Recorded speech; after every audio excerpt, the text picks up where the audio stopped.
Hello, good evening everyone, and welcome along to round 3 of the VCO ProSIM Series. My name is Ben Constanduras, and over the next 2 hours we've got a fun race for you and the championship race where we have real-world drivers teaming up with sim racing experts. The likes of Max Verstappen and Romain Grosjean not with us, the Max Verstappen, not with us this evening. Romain Grosjean obviously recovering after issues with his hands. But plenty of real-world drivers joining us tonight, and we've got the Sim Pros in the fun race as well. Lots and lots to come up. So last time out was at Bathurst, and we had a very, very entertaining championship race.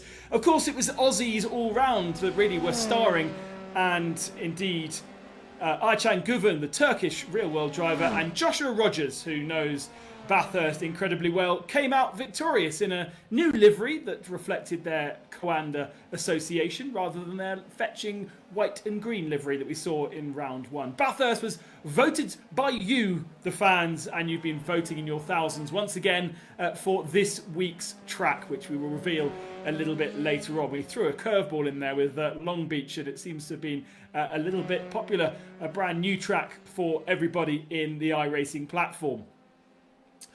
So that was round 2. Round 1 was won by Max Verstappen and Maximilian Benecke, and therefore the championship standings look like this. Benecke and Lauren Heinrich are the point scorers from the fun races. Round 1 went to Benecke, round 2 went to Heinrich. They are in different categories, but by the end of the season, each will have done 4 different races.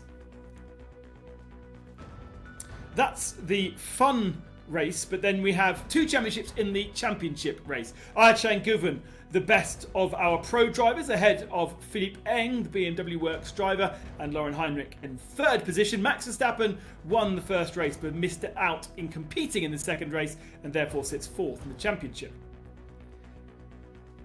And from our esports racers, it is Maximilian Benecke who leads just by a slender margin over Joshua Rogers, Sebastian Job and Graham Carroll, the 2 Red Bull Racing esports drivers, 3rd and 4th.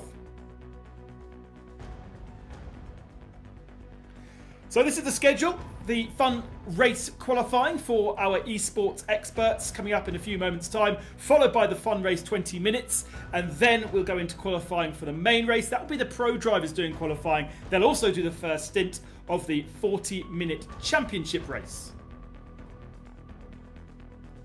And here is the entry list. Mike Rockenfeller joins Jimmy Broadbent this evening. Watch out for Bruno Spengler and Martin Kroenke. They really haven't yet shown their form.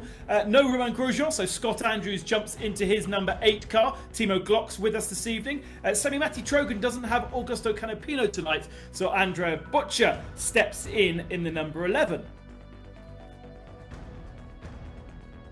Philippe Eng and Sebastian Job definitely one to watch out for. Lauren Heinrich and Graham Carroll as well. No Max Verstappen, as I said, so Lorenzo Colombo back in the 33 with Maximilian Benecke. Chemboulet Bassi in the 47. Harry Tinknell, other names that you'll very well know. Philippe Albuquerque with Rick Yonk, Adam Christodoulou and Lucas Muller in the 55 machine. Sophia Flörsch, the second of our female races in the Sifat Performance machine with Jan Venninger, and Beitske Visser is back alongside Niels Koch.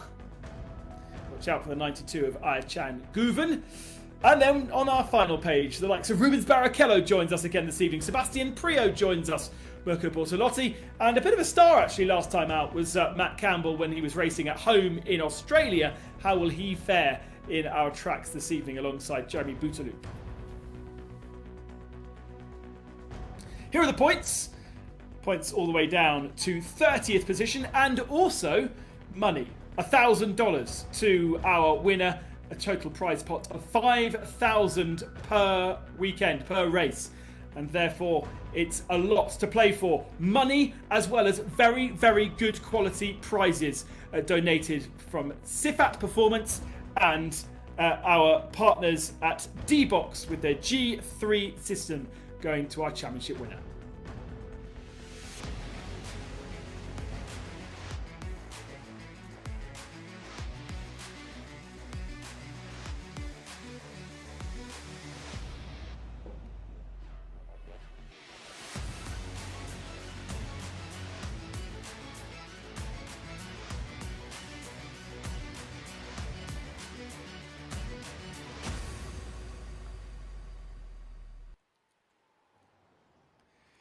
And with me this evening, as always, is Somil, who is joining us all the way over from India. I can see that we already have qualifying started, Somil, so quickly guide us through what we're about to see.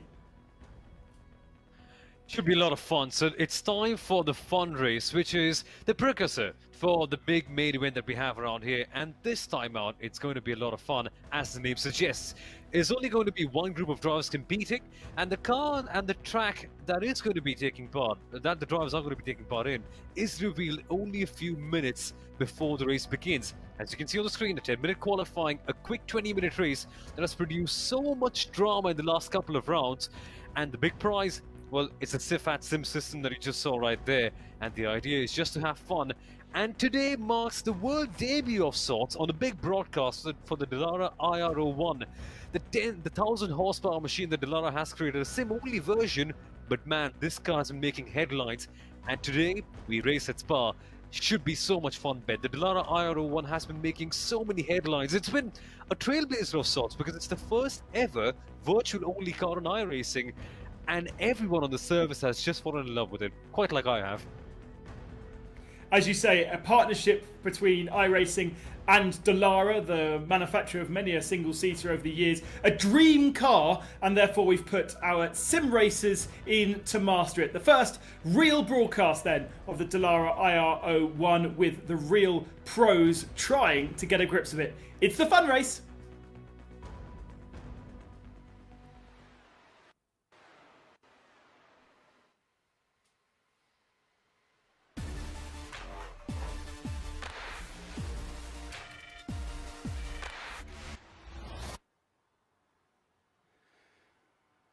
Welcome along then to Spa-Francorchamps, just a 10-minute qualifying session. Not many opportunities therefore to get laps in.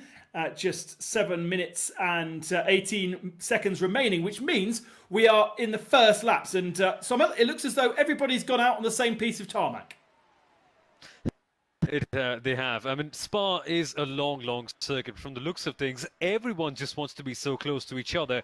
And partially the reason for that could be the draft, because the IR01, man, it's a properly aerodynamic car, this one. And with the draft, you could get such a huge straight line speed advantage. Yeah, I hear you. Thing, Ben, that draft that we have on the straight, I just need to bring the car back into the pits. We have a minute still. Can compromise their performance.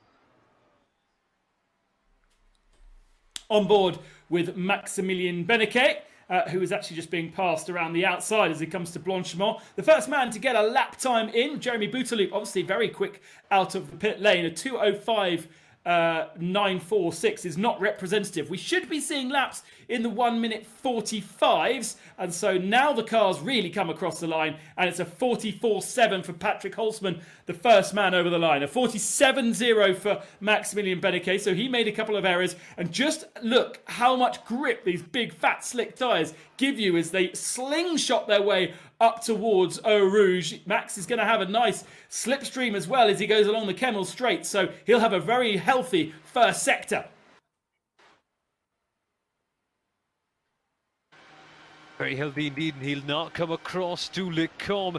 And just look at how quickly the IR01 can shift direction. A dry weight of only 600 kilograms, and this car is as nimble as a fly.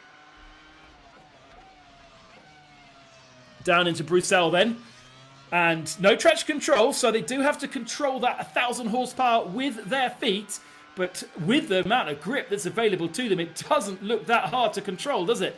To get and really to commit, I think, to these corners so fast through the Double Gauche, the Pouhon section of track, and actually Maximilian Beneke not even needing to use all the track. It seems to be that it's the slower sections and getting the car back up to speed where the challenge is for this car. It is indeed. The drivers have to really spend a lot of time trying to understand this machine, and quite a few of them have, because it's the newest and latest, most exciting product on the iRacing service. So they know a bit of that, but again, at Spa as well, track limits are going to be a major problem. But from the looks of things, the way these pro esports drivers are driving doesn't quite seem to be the situation at all. They're just under control.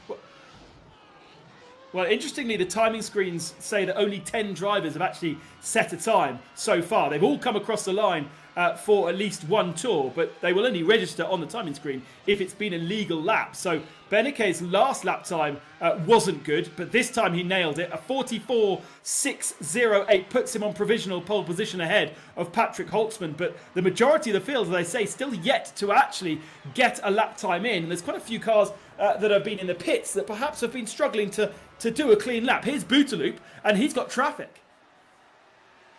Yeah, traffic's going to be quite the factor. Remember, when you have a lot of aerodynamic reliance on the car, well, the slipstream that you get can also become dirty air. And also the best part, Ben, that people have been loving about the IR18, it's got a classic V10. It may look like a machine from the future, but it's not got any electric powertrain down the inside or any hybrid motor. It's a classic V10 engine that can roar up literally to 19,400 RPM. Can you believe that? Absolutely does sound wonderful. They really have created a dream car. It almost looks like a 1980s car on steroids, the way that the rear end is, and it's so wide, but then the front end is so high that gives it a more futuristic feel that we sort of saw in the Gran Turismo concept cars that were built a couple of years ago. Exactly, and the best part with this machine is that it's loosely based on the 2022 Formula 1 regulations. Dallara have built this car, the prototypes and the blueprints at least, in real life. Now, those blueprints have been used to create this car on the sim, this machine that we see right here, and it's divided a few people. Some said that, okay, why do we actually have a virtual car in iRacing which is so focused on making the real-world machine cars be as realistic on the sim, but as soon as everyone has driven this one, their minds have been blown off, and all of those doubts, well, they've just been kept inside. So as I say, only 21 drivers have managed to set a time. We're still waiting for the likes of Josh Rogers, who's apparently in the pit lane to get himself up the sharp end of the field. Graham Carroll now gets himself up into P2. Got to get those track limits correct through Eau Rouge. So easy just to exceed track limits and have the whole lap disallowed. 2 minutes and 12 seconds remaining means they do have 2 more laps to go, which means we'll quickly dive in and have a little interview with Mike Rockenfeller, who joins us in our celebrity car for this evening. It's fantastic to have Rocky with us. I bet he's a bit jealous about driving this car because it's a proper beast. Rocky, can you hear me?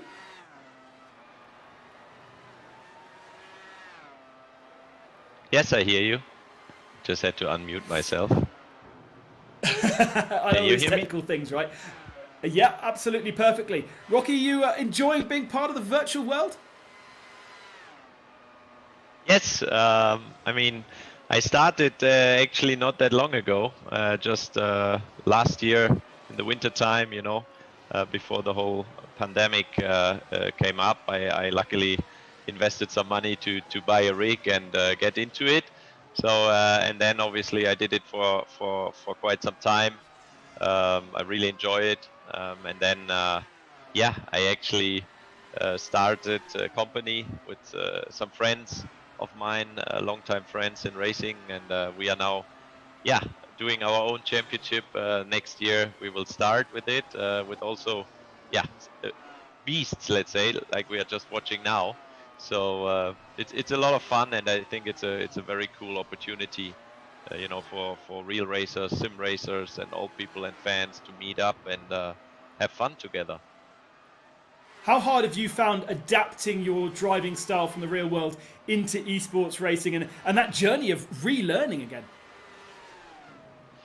Well, obviously we are doing a lot of, you know, sim work in real life racing as well since quite some years. But that is always then the car we actually drive, so we are really used to it. In here, I think you have a lot of, you know, little tricks. It's you know, some guys, they are doing it night and day, and you have no chance if you don't spend enough time and work. Just in real life, I mean, you really have to look into data and be super accurate about everything, which I'm not here. So I just enjoy it, you know. Like, I just turned on my computer yesterday. Since 6 months I haven't been doing iRacing because, like I said before, I'm on R Factor 2 trying to develop the EX0 for our championship, and that was most of the work I did on the sim. So I first had to learn everything again on iRacing, and yeah, did some laps with the Formula 3 car, it's a lot of fun, but I can see already that I'm struggling a bit. Well, you're qualifying a little bit later on, so I'll let you get back to practicing. We've got the checker flag for qualifying here in the fun race. Jimmy Broadbent, your teammate, by the way, is at the bottom of the field, 32nd by the looks of things. And checker flag falls on Max Beneke, who improves. No, he doesn't improve enough. Patrick Holtzman goes on to P1, so Patrick's had a lot of experience on this car. A lot of these drivers have not. Beneke second, Carroll third. Martin van Loosenor fifth confirmed, and Graham Carroll comes across the line and takes the pole position. So it's all change here at the top. Not the names you necessarily expect to see. Where on earth is Joshua Rogers? Rogers is in the pits and has not set a lap time, so he is not part of this participation whatsoever. And we still have lots of laps coming in. Of course, Spa being such a long lap. Alex Arana going into 14th position, but it does look as though Graham Carroll has this one sealed, although Patrick Holtzman doesn't seem to have taken the checker flag yet. So maybe Holtzman still has one lap in him. Let's find out. Job comes across the line now and consolidates his 4th position. There is Graham Carroll, who is at the moment provisional pole and obviously enjoying being part of this. There's the Red Bull helmet. But Patrick Holtzman hasn't yet come across the line. Martin Kronk is down in 16th position. He's still, or was still, on a lap. I don't know whether, yes, now he comes into the pits. So I think that's pretty much done. And only 33 cars have managed to actually set a time. And as I say, Josh Rogers with no time at all. Somil, bit of a surprise that so many people haven't managed to actually set a time. Yeah, that's just Spa for you and I racing. The track limits are just so strict around here that sometimes with even the slightest bit of mistakes, even half a tire out, and the iRacing police can just get on you and cut the lap time. What has Beneke done right here from P number 3? Not quite, not the improvement that we expected from Max Beneke. He stays third. Yeah, so that is it. The cars disappear, the server gets reset, and it's time to get the race underway in just a few moments' time. We'll hopefully have a chance. We're not going to have a chance to talk to the drivers because they'll go straight back in. So here is the starting grid then. Graham Carroll ahead of Patrick Holtzman. Then Maximilian Beneke on row 2 ahead of Sebastian Job. So that's 3 Red Bull cars in the top 4. They've all obviously been having a lot of fun in that Dallara over the last couple of days. It's only been released for a week, even less. So not that much of a chance to practice.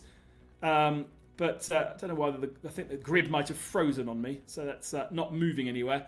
As you can see in the background, the cars joining the grid to get going. Cooper Webster lines up 5th, Martin van Loosenord in 6th, Simone Maria Martheno in 7th position, and Samuel Liber in 8th position.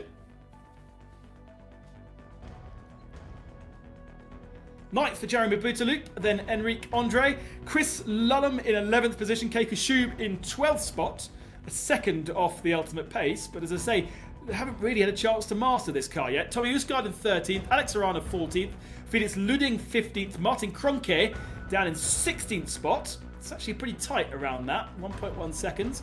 Pablo Lopez, then Thomas Petitjean, Suel Almeida in 19th spot, Yannick Lachat in 20th position.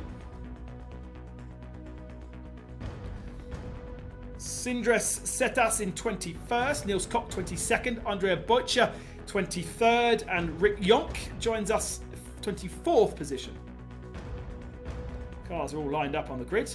Jono Frank at 25th, Oscar Mange in 26th, Matt Backham, and then Frank Schlottum, Alex Alcares, Lucas Muller 31st, Florian Kruger 32nd, and then the rest of the field pretty much didn't manage to get any times. Jimmy Broadbent, the last man who did. Josh Rogers 34th, would you believe? Ryan Barneveld 36th down there. We saw him actually in practice on his roof. Nicholas Kutz in 37th. Benz Nemeth in 39th. Florian Denzer. And then the rest of our grid. So some serious work to do. Jan Vennegar 41st and last on the grid.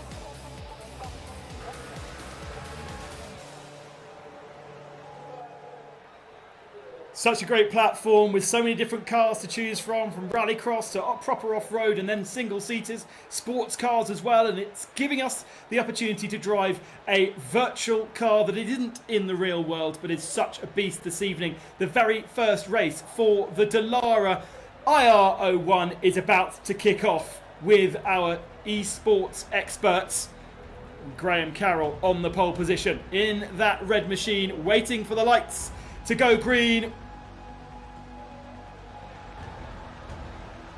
And off we go. Not a very good start from Graham Carroll. I think the guy in third position was coming through in a huge pile up further back. Cars flying everywhere. Such a mess of things. And it was Beneke who had a great start. And he has taken the early lead. Graham Carroll drops down to third position and is under pressure from Martin van Loosenord in fourth spot in that lime green and yellow machine. Not a good start. Wheel spin for Graham Carroll. Patrick Holtzman seems to have the best of this car so far and challenges Beneke going down into turn one. Has the inside line. That should be an easy pass, and Graham Carroll thinks about doing the same thing as well, but by the time they get to the braking zone, which is so short in one of these cars, he bails out of it into third position. I'm sure plenty in the pit lane already, Somel, because that was a big old start line incident. Absolutely. Florian Kluge, Tommy Oscar, Dennis Weiss, Nicholas Coates, all in the pit lane after that major accident right after the start line. But this battle right here, this is what's going to captivate all the attention. And it's Martin van Loosenord in that car that you mentioned, Ben, who is in P4, chasing after Graham Carroll, getting on the very edge in terms of track limits. Difficult to get these temperature into the tyres. They're massive tyres and they obviously don't offer very much grip when they're cold and at the start of the race. Only a 20-minute race and already checking out at the front of the field. Patrick Holtzman, for me, feels like he's really got this car nailed and has got a lot of practice in this car as we've got a spinner a little bit further back going sideways. I think that was Alex Arana who's dropping down the timing screens. Didn't make any connection with anything, but certainly a big lose from Arana.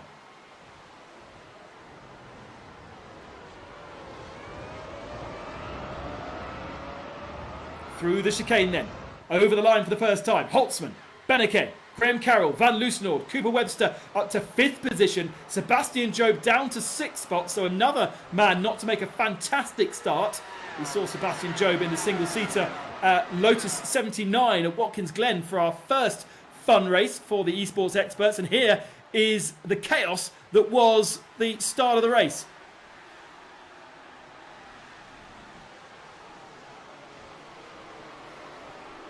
Had to happen, didn't it? With so many cars on the starting grid, all in such an awkward angle. And with most of the drivers also getting their hand at this very machine so late on, can't have expect pilots like this one to happen on the opening lap. But the opening lap, well, chaos is a bit of a common factor, but not so much right now. But it's Max Beneke, Ben, who's struggling to get a grip of this car.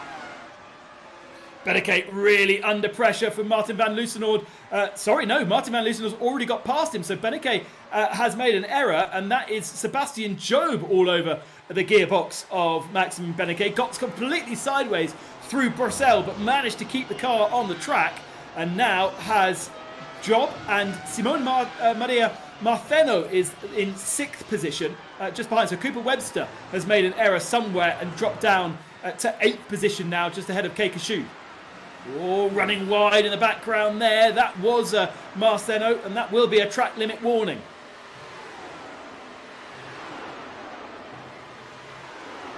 Here comes Job, then to the outside line he goes. And he sweeps past. So Max Beneke clearly not able to properly get a hang of this machine right here, because quite clearly he had that massive overstay moment at Lecom, and all of a sudden the pace just seems to be gone. He's being passed by virtually everyone. Just take a look at the number of cars in the pit lane and also this battle. Jeremy Bouteloup, the French driver of Team VR Squadron Simsport, has spin behind him. Crikey. Keikashu, facing the wrong direction and gets collected. They haven't worked out how these cars crash yet, have they? They bounce around like on a bouncy castle. I think that was Niels Koch who seems to have retired. Here is what happened to Kashub. Came into, he got tagged by somebody behind him and spun around, and just as he tried to rejoin, Niels Koch came in. So we've now got, almost half the field in pit lane and retired out of the race. Obviously, with a big hit on one of these cars, very, very long repair time and not really worth going back out on the track. Yeah, indeed. The kind of competition in this field, it doesn't really make sense to come back out after having made a pit stop. Because these guys at the top of the order, they're so clean, they're so quick, they will literally obliterate you once you come out of the pit lane. And that's not what we want to see right here. This, I think, Ben, is going to be the best part of the race. Now that the opening initial bit of chaos is gone, we see a pack forming up towards the very top, full of the best quality drivers who then come into a league of their own and then do what they possibly can. But it's not quite been the case for Josh Rogers today, has it? Made itself very, very difficult, didn't he, Josh Rogers? Oh, so lucky to avoid Keikachub. Didn't get a qualifying lap in, so had to start at the tail of the field. Amazingly, already up to 13th position. So many of those inherited due to accidents. He's 11 seconds off Patrick Holtzman's lead. And actually, Holtzman has a decent advantage right now. A comfortable 1.6 seconds over teammate Graham Carroll. Of course, he's leaving Red Bull at the end of this year, Patrick Holtzman, going elsewhere. But flying the flag for Red Bull Esports for the pretty much, I guess, the final time, unless there's a couple of races that I don't know about. I'm sure there'll be lots of fun races going on over the festive period. And just look how fast these cars are and how much grip they have.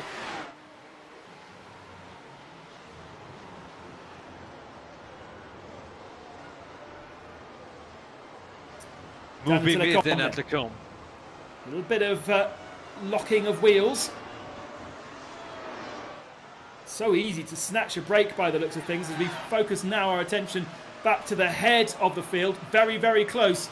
That's Martin van Lucenau with Sebastian Job, who obviously had a pretty difficult first lap, Sebastian Job, but now has started to find his rhythm. Remember at Watkins Glen, we saw him fighting at the very, very sharp end until he made a slight error and threw it all away. He'll be looking for redemption here to get a decent haul of points and getting up into championship contention, because we call this a fun race, Tomil, but there are points and there are prizes to be won.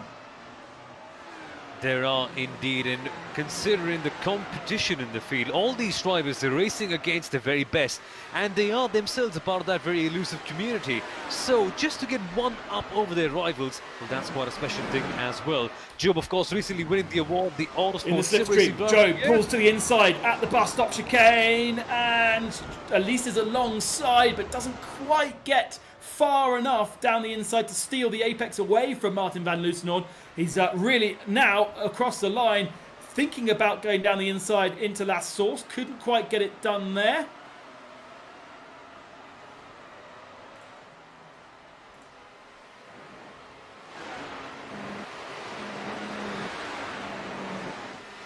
And now over Eau Rouge. This is where you can get the run up over the brow of the hill, and a huge slipstream effect as well. So that's quite an easy move for Sebastian Job to get himself up into P3. It's a Red Bull Esports 1-2-3 right now, Samil.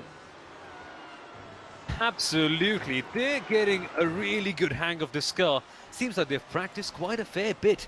And look at this, the gap between Patrick Holtzman and Graham Carroll, 1.7 seconds. If that doesn't give you an idea about who's properly been putting the work in with this car, nothing else can. But still, Holtzman pushing the limits in terms of track limits, Ben. Still not completely being at one with the car at this stage. Oh, it's just so difficult, isn't it? With a car that is this fast, the reactions that you need to be able to get yourself on the correct racing line, lap after lap after lap, just the smallest error means a huge missed racing line, I suspect. So, doing a good job. Here is Josh Rogers, who's had a couple of laps of clean running, but now he's encountered traffic. He's got to get past Oscar Mangan in the 41 machine. Now, because we haven't quite seen this car in competition, we don't quite know what it is actually like in such a case, in immense competition, in traffic. Here comes Rogers then. Oh, an amazing passing move there. It looks as though it provides an incredible slipstream, and he was able to go up the inside into Blanchimont. Needed Oscar to kind of comply to that one, because very, very brave. The JR on the side of the helmet of Joshua Rogers, up to 12th position now. Jürgen Franke is the next man on his hit list, but he's still losing time to those three Red Bull guys at the head of the field.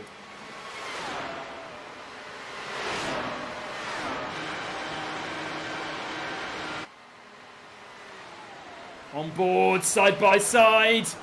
Job passes Carroll Suddenly, Sebastian Job has really got the bit between his teeth here. He had the fastest lap last time through, a 44.481, and it's only fractionally slower, actually. Sorry, it's a 43.712, so he's actually got himself into the 43s, which was much better than we saw even in practice. So every single lap, these guys are learning how to get the best out of the car, and now Job is on the hunt of his teammate, Patrick Holtzman.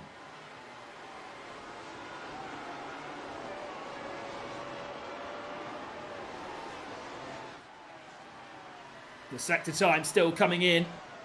He's still managing to push the car and getting the car to rotate as well. Those big tyres at the rear end trying to stick the car down to the ground. But you just need them to just brake grip just a little bit to get the car to turn in. See there with Joshua Rogers.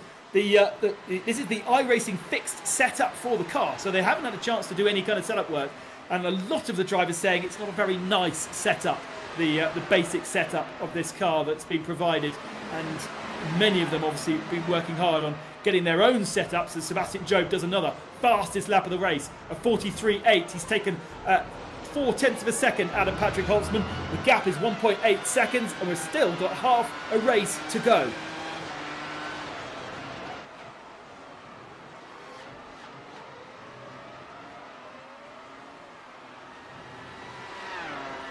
A bit further back in the pack. Joshua Rogers with more traffic to contend with. Felix Ludding and Jürgen Franke, the two cars ahead. We know that the slipstream is really effective, but those two going side by side, and actually Joshua Rogers threading the eye of the needle to go 3 wide and gets both positions going into Les Combes. Incredible move from Joshua Rogers. Absolutely stunning driving. That's some bravery right there. He lost positions early on. He's on a mission to get them all back. And at the front, it's a similar scene. Sebastian Job having to defend and just being in the mid-pack. But what's happened here then? Graham Carroll passing Sebastian Job. We've now got that classic slipstreaming battle where the man punching the hole in the air, they're too far away from Patrick Holtzman, so they're not benefiting from his slipstream. And effectively, the leader of this little group of 3 is going to be slower than the 2 behind because the slipstream effect of this car is so strong. Holtzman leads 1.9 second the gap to Carroll, and now Sebastian Job has Martin van Loosenhoorn all over his gearbox.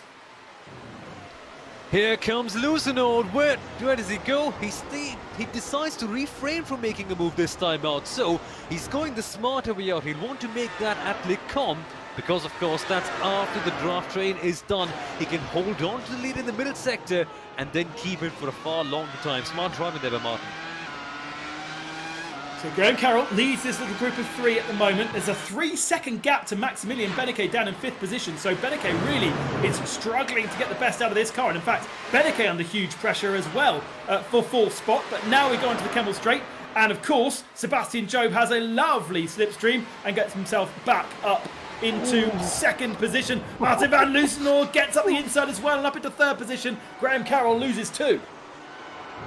If there ever was a visual representation of what ascent looks like, that is what ascent looks like. Van Loosenhoorn smartly playing it out, using the draft to his advantage and getting one of those 2 positions. Can he do it in the middle sector? Will he have to wait far longer? Remember though, the longer he waits and the longer he fights with Sebastian Job, the greater gap it gives us to Patrick Holtzman, who's just easing off at the very top. Yeah, I don't really think there's a way that they can catch Holtzman unless they really work together as a 3. And coming across the line here is Lars Fontius. What's been going on with him? He's already had 1 visit to pit lane, coming up to the bus stop chicane at the end of the lap. That's no longer really a bus stop. Oh, just locked to rear tyre, then locked to front tyre, and now rejoins. So not too much drama. We've still got 25 cars on the track. Plenty of cars unfortunately retiring out of the race after various accidents. But 25 continue, and there's points down to 30th position, so it is worth carrying on. Yeah, absolutely, but lots of damage on all these cars on the very first lap. Some electing that it would be better to watch the race from behind instead of being a part of all the drama. But that's what I said early on. Now that all the carnage is done, we get to the good stuff, the real meat of the race. And this is where we are right now. Holtzman having a big gap, and the critical part is, Ben, that at Spa, You need to be in that draft train in order to make a move, which Van Loosenhout seems to be right now. But neither of these three drivers are in the draft train of Holtzman, so unless they can pull out something rather spectacular in the corners, or Holtzman makes a mistake, seems somewhat unlikely for that move to be made. Further back, Maximilian Beneke is now sitting behind Simone Maria Martheno in 6th position.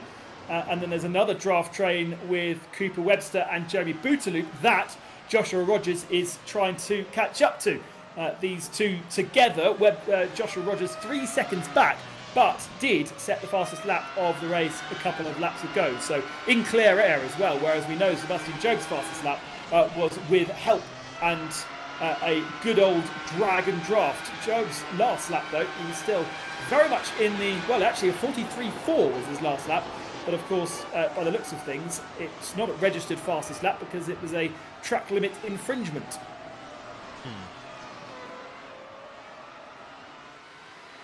You get rid of those quite often at Spa, don't you? The iRacing police always on its toes, always just making sure that he just put half a wheel outside and it just gets one big opportunity to give you a 1x track incident penalty. Look at them pushing though, Ben. Look at them just taking the car to the corners, really committing towards it, using every single ounce of downforce that they have available and just sending it into each corner. Yeah, but look at Sebastian Jobe's advantage now.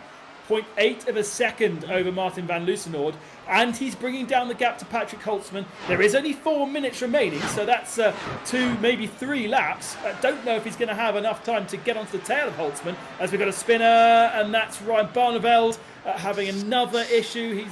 He's had a few, and this is what happened. Missing his braking point into the chicane. No, gets through the first part, but maybe gets a bit throttle happy on the exit. Yes, he does.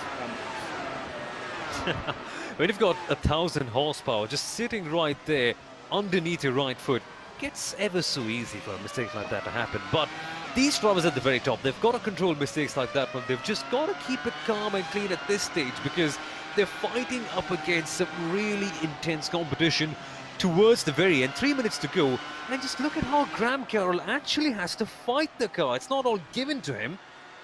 He's just in oversteer city at this stage.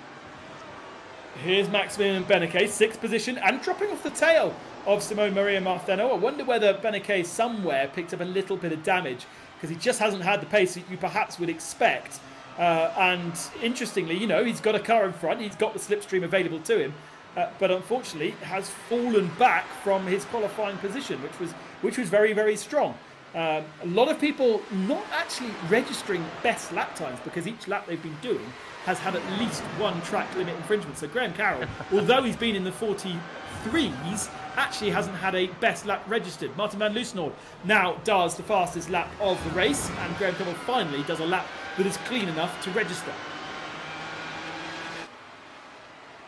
2 minutes and 20 seconds remaining of the race as our leaders go over the line. So that is another 2 laps around this Spa-Francorchamps circuit. It's provided great frenetic entertainment in this Dallara IR01. There will be a World Championship for it in 2021. It hasn't been fully confirmed how exactly it's going to work, but looking forward to seeing all of these guys master it, and moreover, I suppose at least they'll be creating their own slipstreams. That's a very, very late move, and Beneke goes back up the inside of Marceno. He was 0.8 of a second back from Marceno when we rode on board, and that is how good the slipstream effect is, because he's now back up into 5th position. Marceno has Cooper Webster and Jeremy Bouteloup to contend with now. We're just getting to the very best part of the race. All the drivers getting to each other.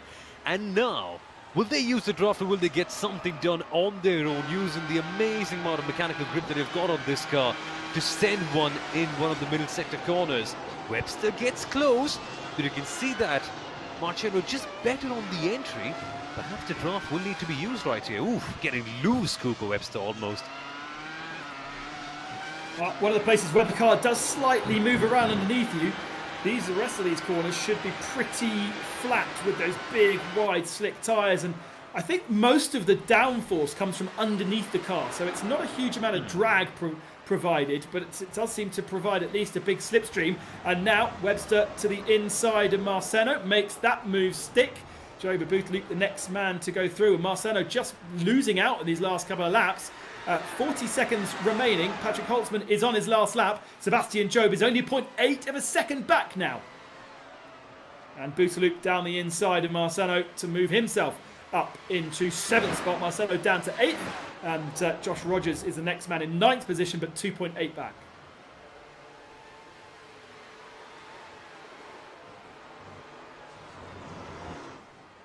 Sounds fantastic, looks fantastic. A really awesome addition to the iRacing stable, this Dallara IR01, and it's being driven beautifully by our pros. Sebastian Job with the fastest lap of the race last lap on his own in clear air of 43.5. So the tyres of the car are still holding up to the thrashing, and the times are not going off quite yet. Maybe they're actually building a little bit. 0.2 of a second now. Gosh, Job just needs a couple of extra laps, and he probably could have caught Holtzman, but it's just going to be a little bit too... Well, actually, look how close it is. 0.2, we see 0.8 disappear, but 1.2 perhaps is a bit too much for Sebastian Job. In second position, we ride on board with Sebastian Job, flat out towards Blanchimont, staring at the tail end of his once teammate, but soon to be not teammate, Patrick Holtzman.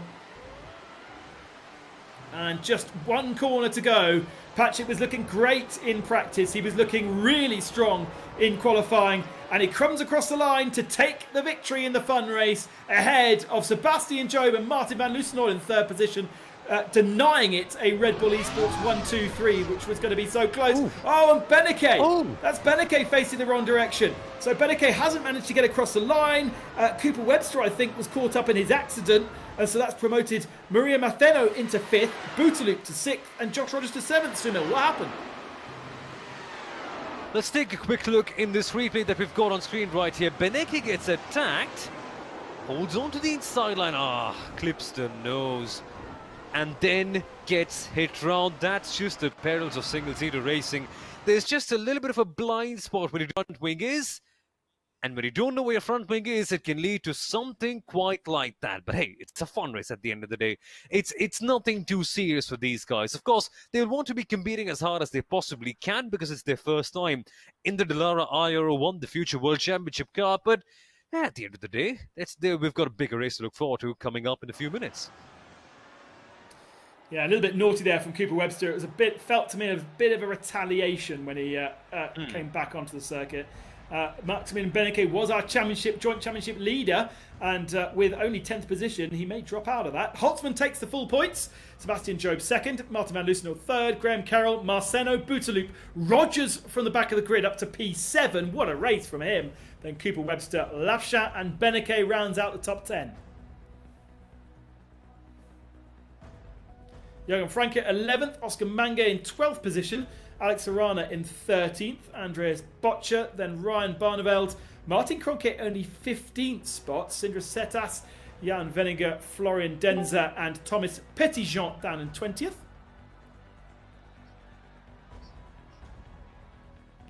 And then Pablo Lopez 1 minute back, Lars Frontiers 1:25, and Benson Nemes the last of the cars finishing on the lead lap.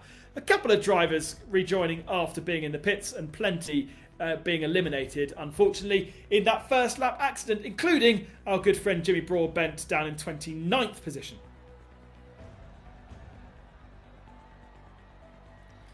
And there were the rest of the field that got caught up in that accident. Matt Backham, another big name. Samuel Libert down in 36th position. Disappointing days. Chris Lullen was really strong in practice, so he'll be disappointed to have missed out. So that's our fun race all over and done with, and it gives some full points to Patrick Holtzman, who will go up to 35 points and join Beneke, who will actually take the lead of the championship because he will take some points for that 10th position. But Patrick Holtzman will be very, very happy with that, and we'll have a chance to chat to Patrick in just a few seconds. But the debut of the Dallara IR01 Somil, it has a future as a very entertaining vehicle by the looks of things. It has. iRacing have made it very, very clear that they want this to be the future World Championship car. And as I mentioned previously, people were slightly divided by the opinion of having a virtual car on iRacing, which is a service that's so committed to making sure that the real world cars are just so similar in the virtual world. But man, once you drive it, once you get a feel of it, and as you saw in the race right now, once you get to see what these cars can actually do with those screaming V10 engines, you just get hooked on. And quite frankly, I am. I can't blame anyone else for just getting hooked onto this machine. It's superb. Let's have a chat then to our race winner, Patrick Holtzman, who seems to have mastered that car pretty well. Patrick, congratulations. A lot of fun to drive that machine? Thanks. Yeah, it's a lot of fun to drive, and finally, you know, we were waiting for a new, like, sort of F1 car style car on iRacing, and I feel like iRacing's done a pretty good job with this one. I mean, it's obviously never gonna drive as nice as if the series was an open setup, so we had to use the baseline. It was a little bit tricky balance wise, but yeah, it's a lot of fun. That's the challenge of this fun race. You managed to beat your ex-teammates Sebastian Job and Graham Carroll there. You're heading off to pastures new for 2021. Still, sorry, yes. Yeah. I mean, we're still teammates for a couple of weeks, but you know, they're good friends of mine. Obviously, hanging out with them for years, like almost on a daily basis in voice channels, and yeah, it's always tough to beat Seb in particular. You know, that happens. He beats me more often than I beat him, but. Yeah, he's so good. So I was pushing as much as I could. I was giving it everything, and I'm glad that I just could hold him behind just.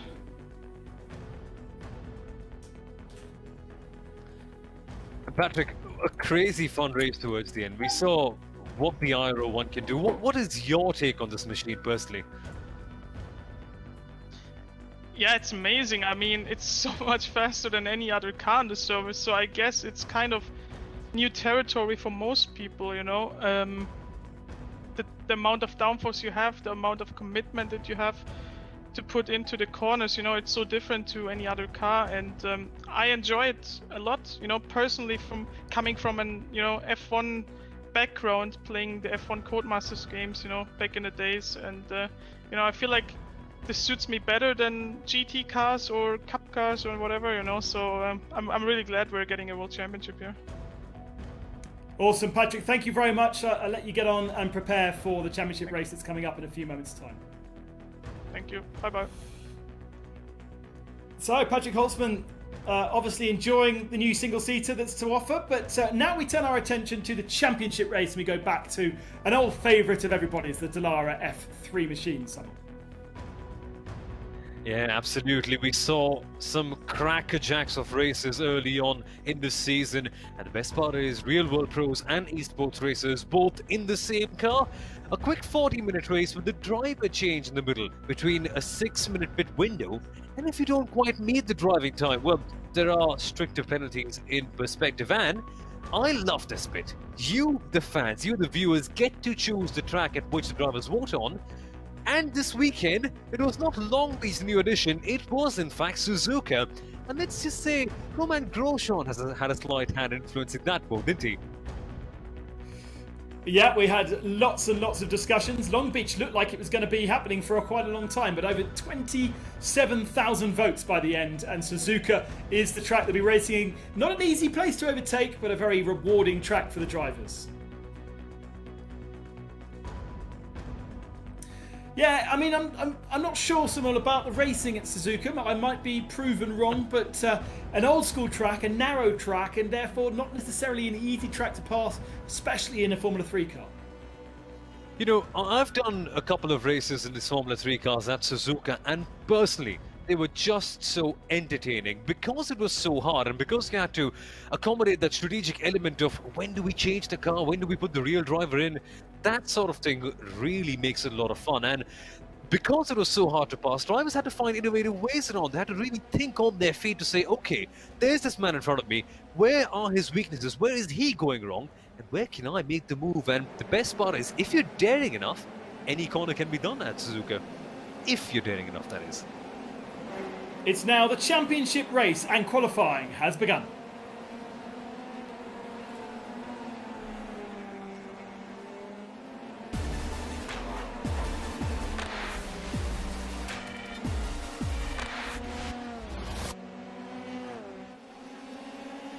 Righty-ho, so we're on the warming up laps, 10 minutes, but we're now with our pro drivers. So these are real world pro drivers that are, some of them, taking some early steps into the world of sim racing, all helped of course by their sim racing teammates. We'll see those teammates in the second half of this race. It'll be the first time therefore that the pros start the championship race, because in the first weekend where we were at Motegi, the pros did the qualifying, but then the sim drivers started the race. So a slightly different format today, and you can see one long queue of, well, what is it, 44 cars? 46 cars on the field?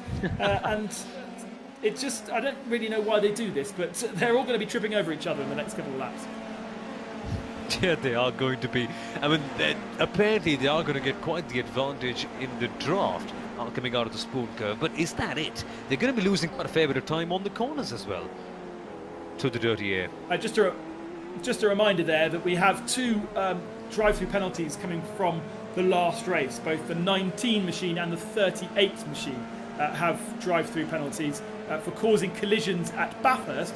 They'll have to take that in the first part of their race here. I don't know why we're seeing it now. It's qualifying, so it doesn't matter. But right, laps have begun in long formations. They'll be, as I say, coming into this first corner, compromised racing lines.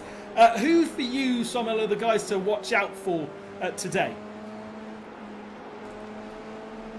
Last time out we saw Rogers doing an excellent job with Guwen. Then before that we saw Beneke and Max Verstappen.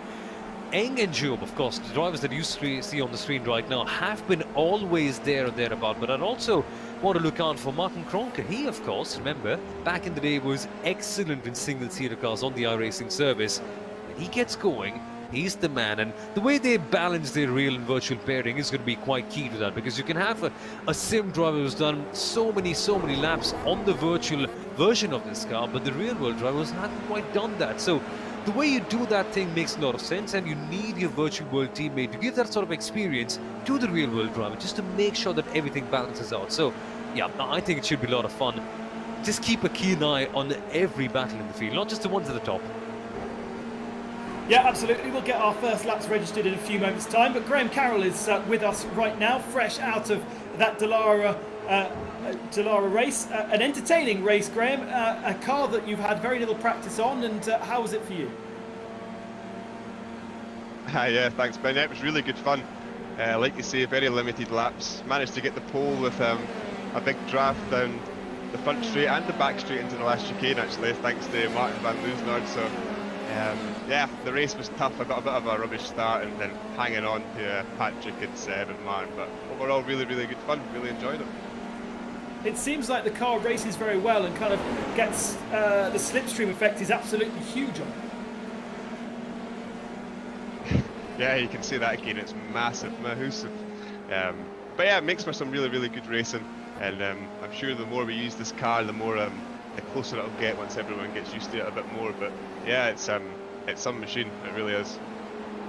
Teaming up with Lauren Heinrich, the German Carrera Cup driver, and lots of esports racing experience as well, out in qualifying right now. You shouldn't have too many worries having Lauren as your teammate, right? Tip for pole this week, I said to him. He's been doing an excellent job, he really has. Always up there, the guy, in real life and on the sim. So yeah, I said that to him earlier to put a bit of pressure onto him, but yeah, we're having some fun out here, and yeah, I'm pretty sure he'll end up near the top of the times. Pretty confident, so yeah, let's see. Yeah, absolutely. Not quite set a lap time yet. I noticed that you were not actually registering lap times during that race. Were you off track every single lap at least once? Is that why it wasn't registering?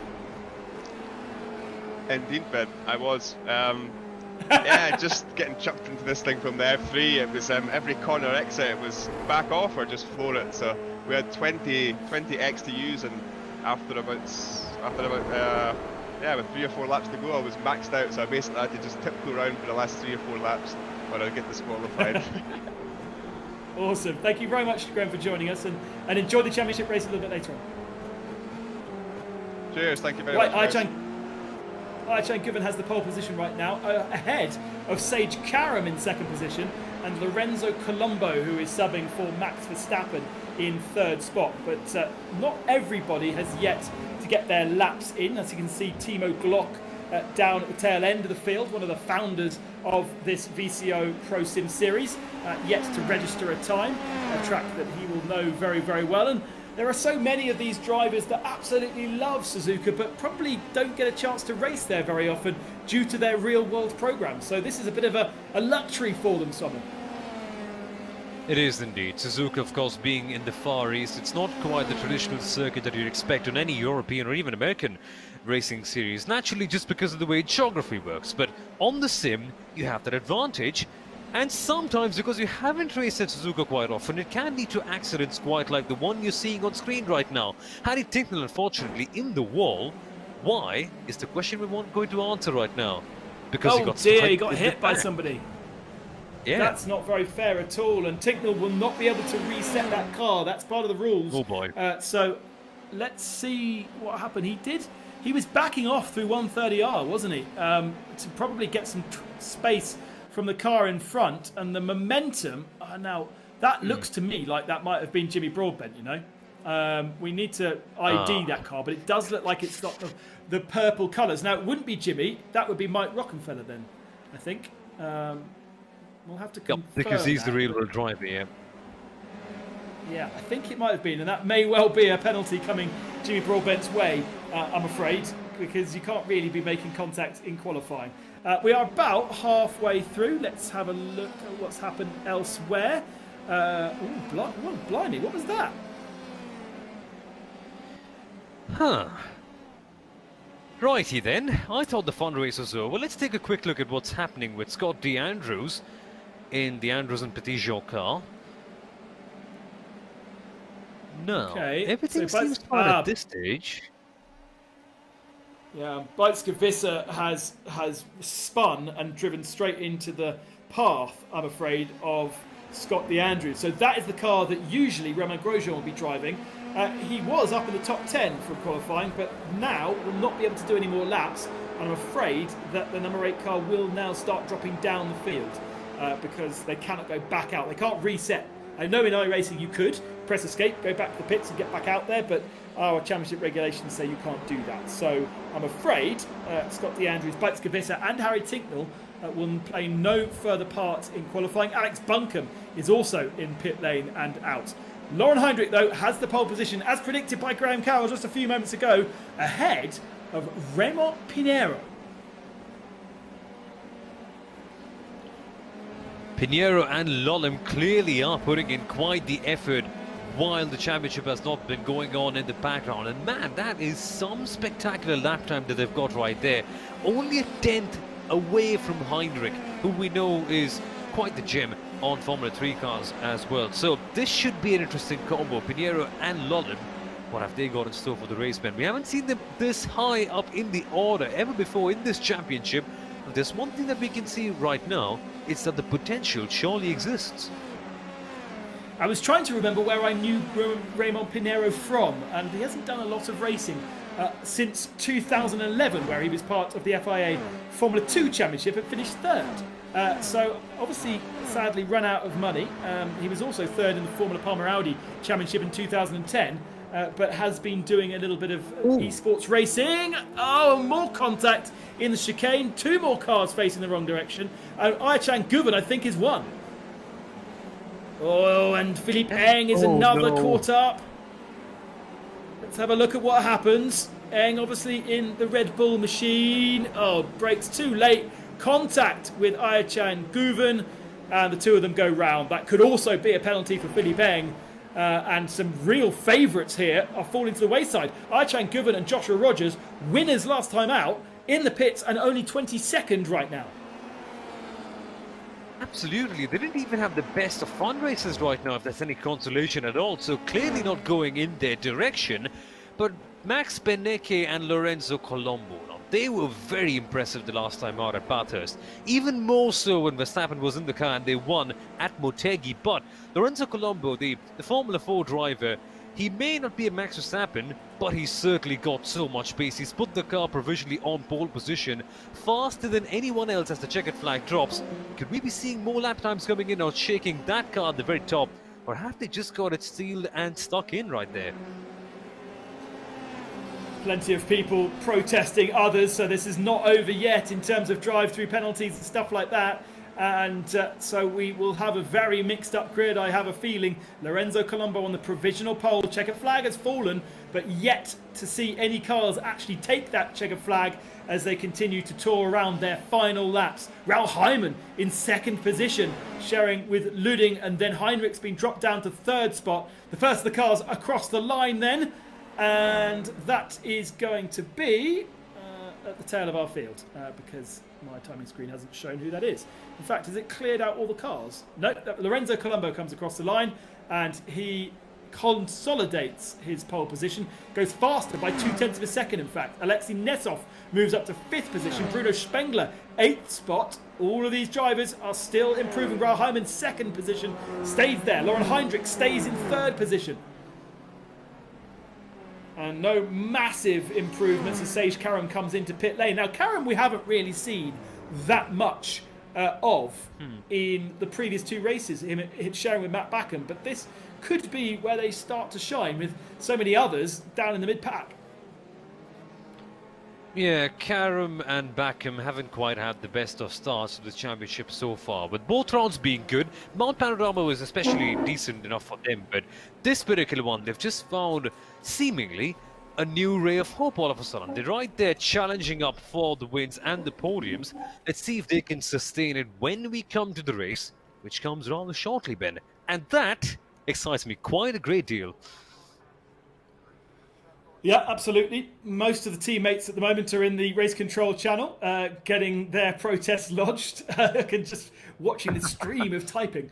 But let's take a look at the grid then for this race. We will start, as a reminder, with the pro drivers, and then the esports experts will take the second part of the race. Here is the grid. Colombo with Max Benecke on the pole. Heinrich and Carroll second. Hyman and Luding in 3rd position. So that's a slight change to what we saw. Then Karam and Backham in 4th spot. Nesov, Holtzman, Pinero and Lullum, P6. Eng and Job, P7, but collisions. Spengler and Kroenke, P8. Maybe this is their day. Bolotbashi and Nemeth, 9. Folly and Barneveld, 10. Trogan and Butcher in 11th spot. And then Ibrahim and Van Loosenord in 12th. 13th with Grimbergus and Tommy Usgaard. Zug and Kashub in 14th. Bortolotti 15th. Marcello in 16th. Great to have him back with Alex Arana. Epps and Lopez in 17th. Morad and Almeida 18th. Will Stevens in 19th position. Timo Glock in 20th. But look, just 0.8 of a second back. It's been an incredibly competitive qualifying sessions. Rubens Barrichello with Jürgen Frank at 21st. Guven and Rogers only in 22nd. Just ahead are Robert Wickens and then Scott DeAndrews and Petitjean. Romain Grosjean's car, 24th spot. Albuquerque in 25th. Van Uiteren in 26th. Christodoulou, 27th. Betskavissa, 28th. Molina and Alcaraz in 29th spot. Klingman and Schlottmann in 30th. Prio and Mangin, then Krones and Libet, only 32nd. Lots of work to do for Danny Kroos. Rockenfeller and Broadbent, 33rd. Matt Campbell and Bootloop, only 34th spot after their starring performance at Bathurst. Canan and Marceno, 35th. Prema and Frontiers, 36th spot. And we continue. Wagner and Weiss, 37th. Tomczyk and Kruger, 38th. Sophia Flörsch down in 39th position. Harry Tinkner we saw early doors exiting in 40th, and Alex Buncombe did not set a time in 41st spot with Lapchat. And in fact, that's one of the cars that has to do a drive-through penalty. So that is going to be a very, very long day for Alex Buncombe and Lapchat.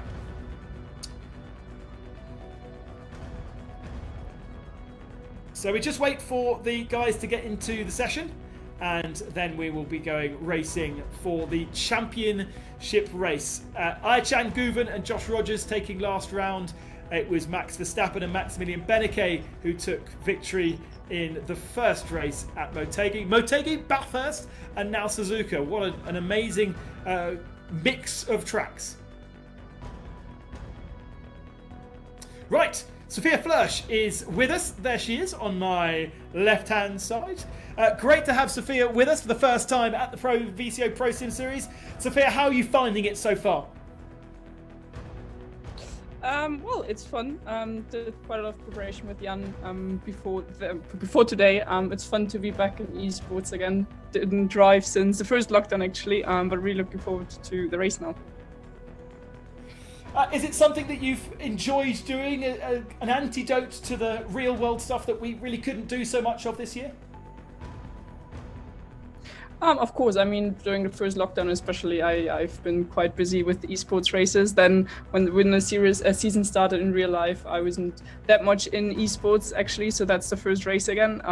But it's fun to be driving off the real world, let's say. So I'm enjoying it, yes. And just how hard is it for you to adapt from the real world to the virtual? Just how different are the two disciplines? Well, it is different, especially if you're driving against some racers who are really quick. Need to get used to it again. But no, it's fun. I mean, the F3 model on iRacing is really, really good. And yeah, Suzuka is a new track to me. Never drove there in real life. So yeah, it's interesting to also learn new tracks. Right, Sophia, you're about to start the race, so I won't distract you any longer. And have a good one. Thank you.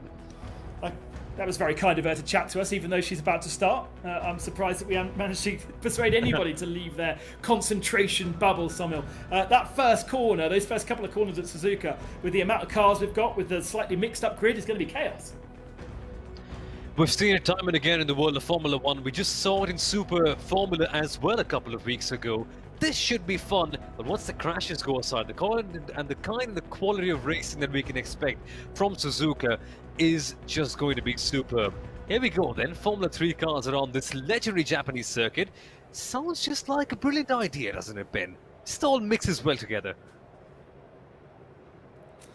Just waiting for some of the drivers to join the server. Plenty of cars to get into the server, so it will take a little bit of time. Just monitoring race control to see if anything has been decided yet on any penalties. I think race control incredibly busy after that qualifying session with bits of contact, people perhaps not driving on track as they should be, but Bajska Visser has a drive through, I'm afraid, for an unsafe rejoin. We saw that, and in fact there is confirmation. So 3 cars going into the start of this race with drive-throughs, and I think more to come as the race control get through all those incidents, such as Harry Tincknell being rear-ended going into the chicane, and we also saw Philippe Eng getting involved in an accident as well. But looks like all of the cars are now gridded up.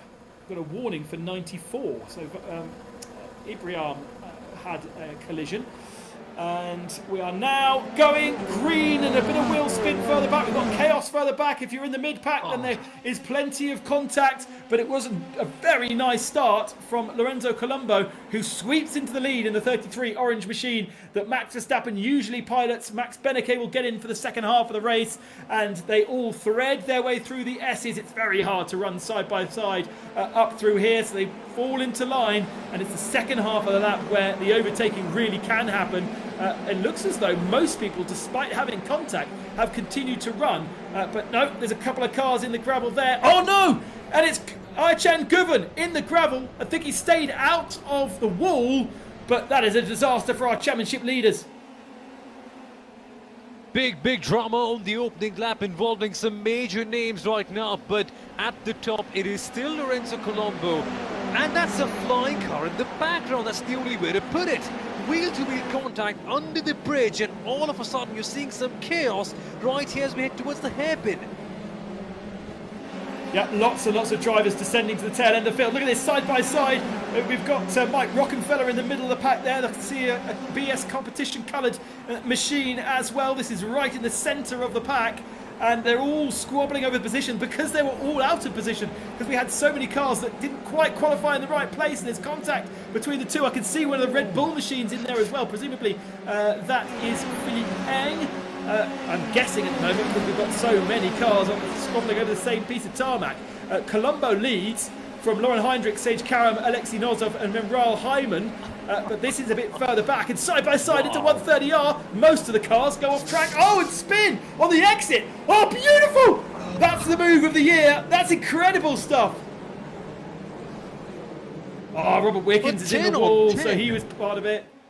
And I'm afraid with a missing rear wing, he's going to be out of the race. Philippe Albuquerque, he complained about his teammate crashing in the first lap of Bathurst. Well, he's done it himself here. Raymond Pinheiro is also in the pits, I'm afraid. So after a great qualifying session, they're in the pits. Adam Christodoulou in the pits. Timo Glock in the pits as well.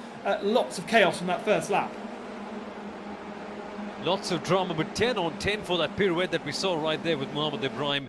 Clearly just had the guts to go down the inside of 130R, but take a look at these moves. Oh, Timo Glock losing it at the S's. It's a track where he's raced before, but it doesn't quite seem to bode well for him on the early lap. But take a key now on this replay. Who does he hit?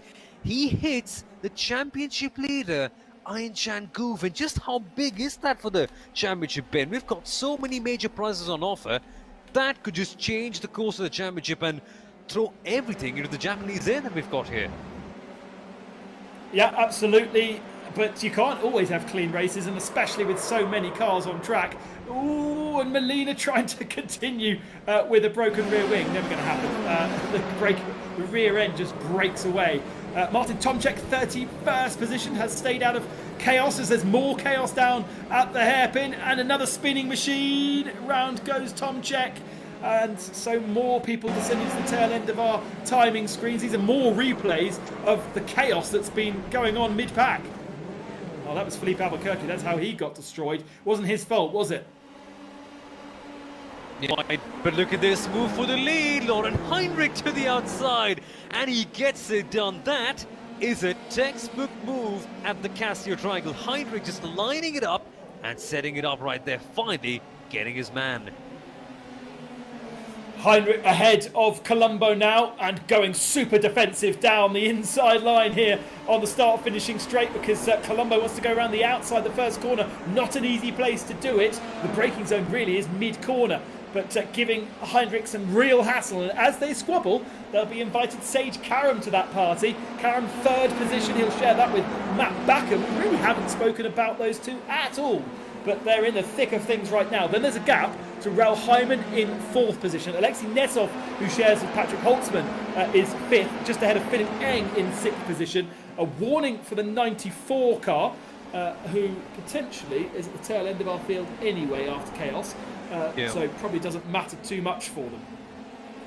That's the Mohamed Ibrahim Martin Van Luzenen car, the ones who did that beautiful pirouette, probably the best save around, but clearly losing positions, putting other cars on edge, and race control very, very quick, on their feet almost, to make decisions like that. So they're on the hit list. But man, that move right there, Ben, we just saw that surge in confidence from Lauren Heinrich that we saw in qualifying, and then it just translated into this brilliant move that we saw in the race. But it's not all done yet. There are other people coming from the back. Raul Hyman right there, Alexei Nesov too. All names that we have seen do an excellent job in the past rounds. They are coming quick, and they're right here. Alexei Nesov, Formula 4 driver in Russia, in the slipstream, looking to try and get away past into 130R, puts it down the inside and gets past Raul Hyman as well. Another relatively young driver. Hyman has the opportunity to dive down the inside of the chicane, but can't make it stick. Very, very brave move through 130R. That is a flat-out corner, but it's not an easy corner to do flat-out. Yeah, far from it. You need some commitment in these Formula 3 cars. Karam lining up Colombo. Colombo doesn't look fast here, Somil. Looks like he may be struggling in these early laps. Yeah, Colombo had a brilliant qualifying, put the car on pole, but just hasn't quite been able to translate that into something in the race. Perhaps it's just the great amount of race pace that Heinrich may have had, and Colombo just being able to eke out one lap pace right there, but as always, Ben. 130R is home to chaos, and that's the incident we saw. But after that spin that Robert the Drive had, there was this major accident. Robert Wickens, wasn't it? Just getting hit from behind. Yeah, really, really unlucky for Robert, really the passenger there. But there was so much going on. And this is Ibriam, shares the car with Van Luzenoord. So goes up the inside into the 130R and makes that move stick. But because he was kind of compromised on the exit, then got a little tap. And look at that, all the way around. Amazing car control. Wow, that is just quite something. Hey, you've seen Max Verstappen say from Brazil 2016 that it's not on the same level. That certainly has to be up there on the entertainment skills, for sure. Absolutely amazing. Stunt of the year for 2020 from the VCO ProSim Series goes to that man, that's for sure. So Lauren Heinrich leads by 0.7 of a second over Colombo, and then Sage Karam is about half a second back from that. Alexei Nesov wanting to join the party, and Rahal Hyman now down to 5th position, just ahead of Philippe Eng. Now, of course, we do have a pit stop in the middle of this race, and the window is not big, Sommel, is it?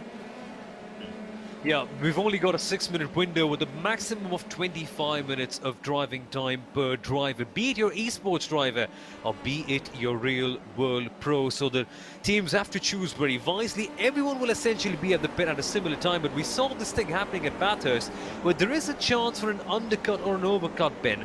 Some teams prefer to put their esports driver in as early as possible and for as long as possible, so you may as well see teams that are very confident in the real world pro just go out for one lap longer, and teams that are not so much, they'll be pitting at the earliest instance.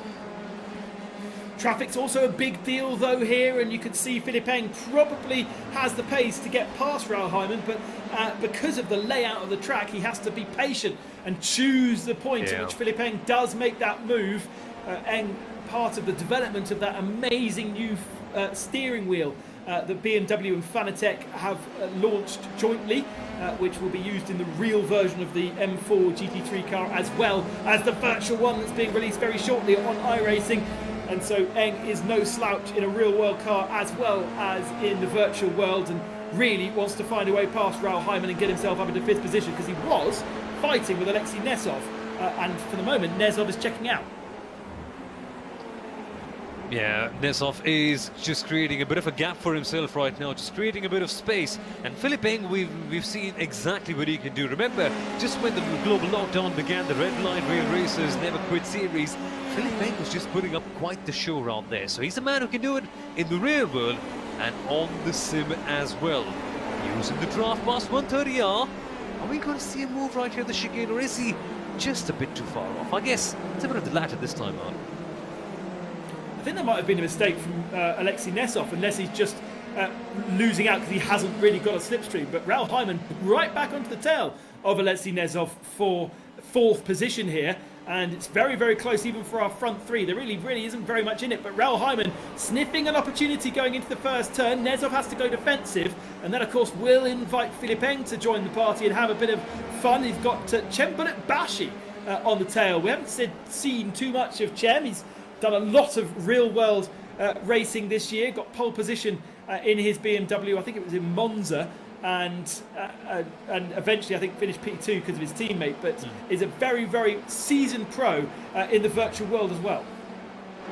And the way he's shown that, well, he's just gone out there and put the fastest lap of all the registered laps in this race, a 153.303. So the pace, that's still be there. Can he translate it into one good move right here at Suzuka, which is a track where making moves can be just a little bit tricky.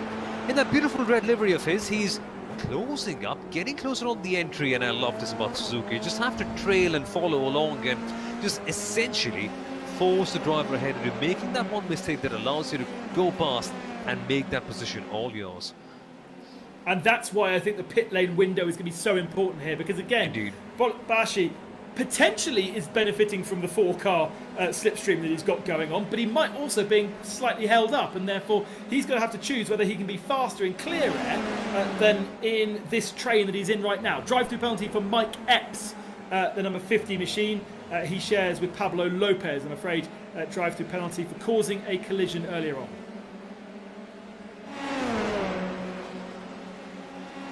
And they're down in 17th position right now, just chasing Sebastian Priaulx, who we had a great chat with last time out when he joined the series with Dad Andy watching over his shoulder. Lauren Heinrich setting the fastest lap of the race that last time through, and now has a 1 second advantage over Lorenzo Colombo, who's having to do more and more defensive work and driving by his wing mirrors than anything else. And then that 4-car trade in 4th position.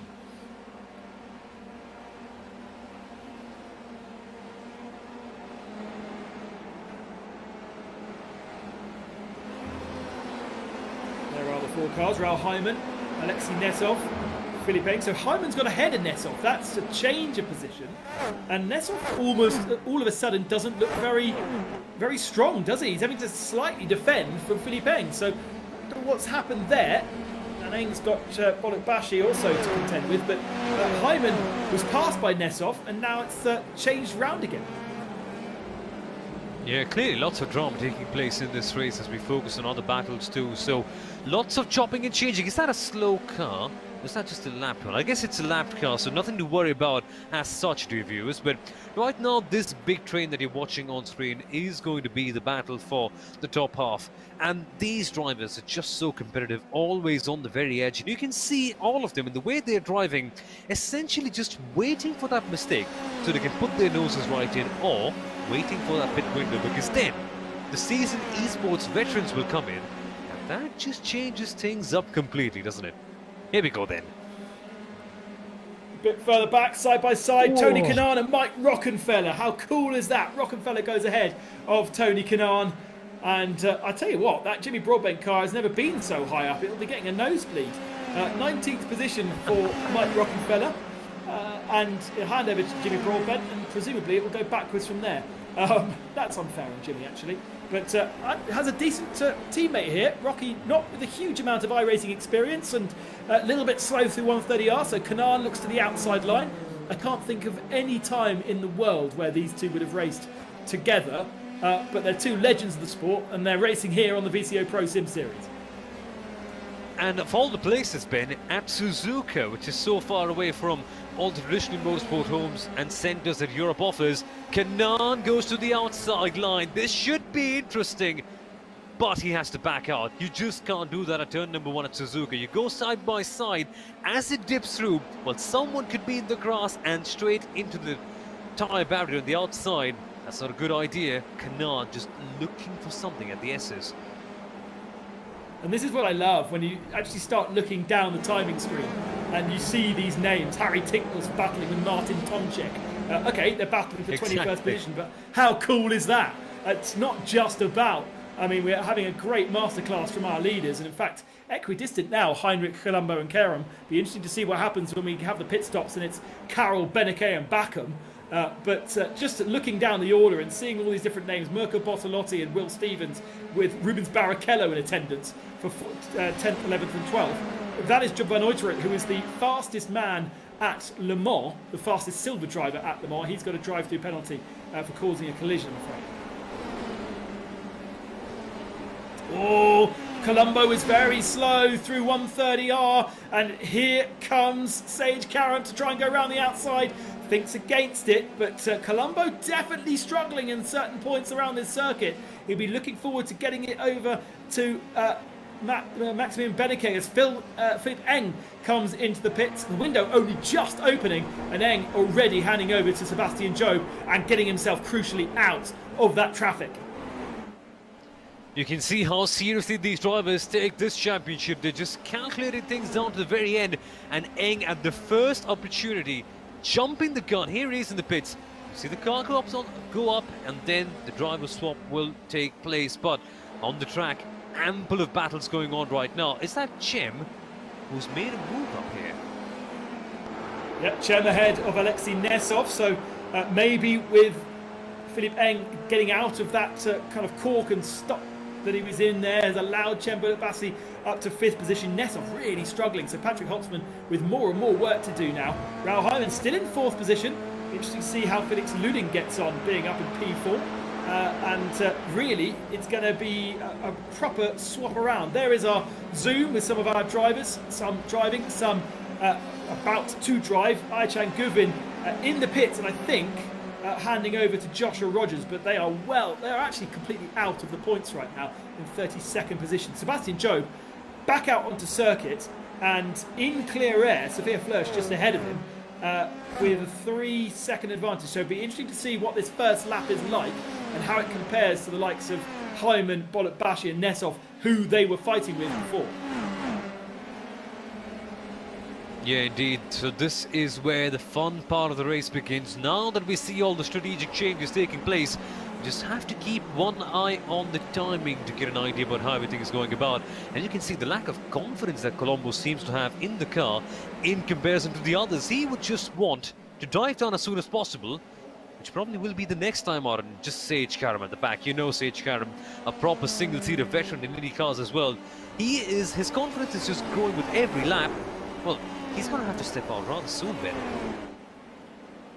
Interesting that Philippe Eng and Sebastian Job pitting very, very early in comparison to everybody else.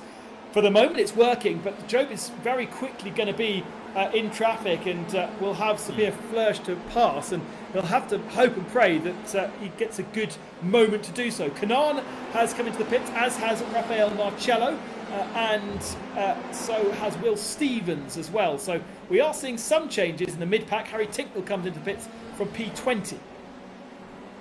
Yep, it's just a sign of confidence, Ben, to put your esports driver in early on. You're just banking on them navigating this traffic in a 40-minute race, believe you me, better. And you're just pinning all of your hopes on them. So they hopefully will know better. They've driven this car on this track far longer. They can go in there and make the impact. That's the intention. That's the aim at putting Job in the car so early on. Yeah, let's see how it all shakes out. I imagine the next 2 laps we'll see all the rest of the pit stoppers being done, because the window is, I think it's 6 minutes, isn't it? It's not a very large it's 6 window minutes to get indeed, your... Yeah.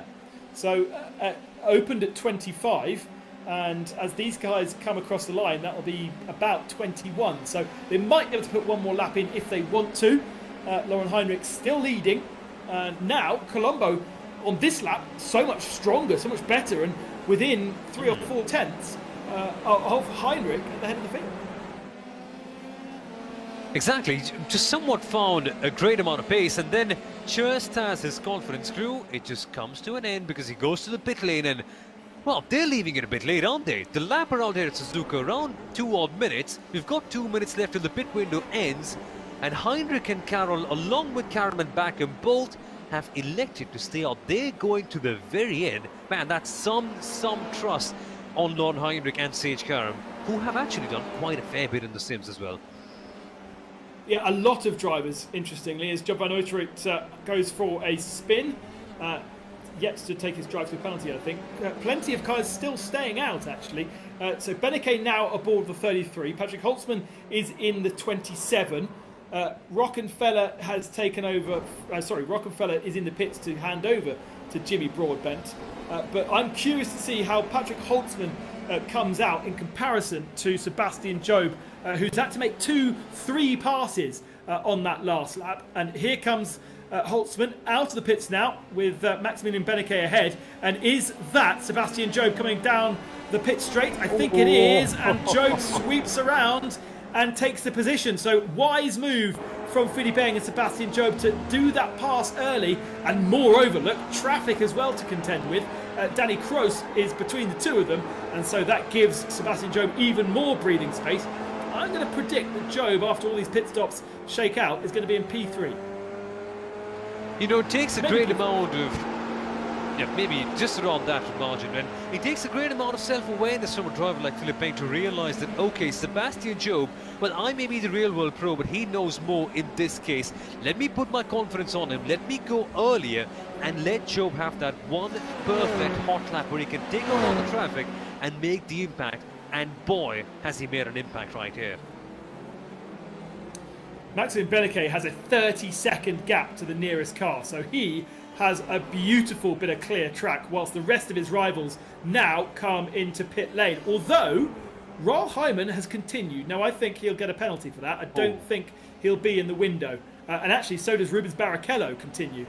So we've got a couple of cars that have missed the pit window, I'm afraid, and will therefore get penalties. We saw it at Bathurst, amazingly. I didn't think we'd see it anymore, but Rubens Barrichello will not be handing over to Jürgen Franke like he should be. What about the battle for the lead of the race? Maximilian Beneke has been in clear air for the whole of this lap. We're waiting to see where he is on track in comparison to Graham Carroll, who is in pit lane, with Sage Karam, who is now handed over to Matt Backham. So that's the battle for the lead. Here is Philippe Eng Sebastian Job coming round the final turn. And there it's the orange machine of Maximilian Beneke, and he is going to slot into P2. So looks pretty much as though it stayed as is. But what about the colder tyres that our leader has? That final lap from Colombo really helped them out a great deal, because had it not happened, had Colombo been even slower, well, who knows where they would have been at this stage right now. So still a decent one for them. And here comes Matt Backham. So he pitted, I think, when he was second on track. He was still there at about around P4, P5. So not too much loss in this case, I would say. I'm afraid Mike Rockenfeller picking up a drive-through penalty for causing a collision. So Jimmy Broadbent will have to serve that in the second half of the race. I told you that car was too high up for its own good. And from P18, it'll be a drive-through for Jimmy in the second half, which is a big shame. Only a couple of cars have actually retired. The wear-down rate that we saw at Bathurst, much less here at Suzuka. So no Philippe Albuquerque, he got binned, I'm afraid. Robert Wickens also got binned on lap 1. Matt Campbell and Jeremy Bouteloup are also retirees, as well as Alex Molina and Alexi Alcaraz.